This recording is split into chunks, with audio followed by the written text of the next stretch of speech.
চলো আজ একটা হ্যান্ডমেড জুয়েলারি বানানোর ভিডিও তোমাদের সাথে শেয়ার করি। আচ্ছা, তোমরা কারা কারা এরকম হ্যান্ডমেড জুয়েলারি পরতে পছন্দ করো বলো তো?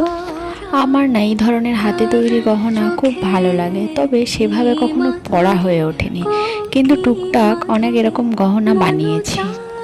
তবে কি জানো তো, এরকম হ্যান্ডমেড জুয়েলারি কেন, যে কোনো হ্যান্ডমেড জিনিসই বানাতে অনেকটা ধৈর্য, ভালোবাসা আর পরিশ্রমের প্রয়োজন হয়।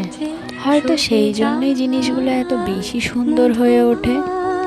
তবে কিছু কিছু মানুষ আছে জানো তো, এই সমস্ত জিনিসের কোনো কদরই বোঝে না।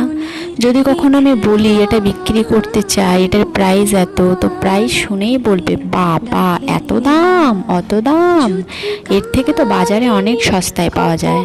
আচ্ছা, আমি না হয় 20 টাকা খরচ করে জিনিসটার দাম 40 টাকা বললাম, তাহলে কি এমন অপরাধ হয় বলো তো?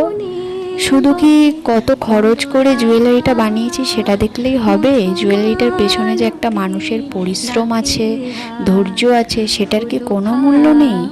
তোমরাই বলো তো, আমি কি ঠিক বললাম না ভুল বললাম?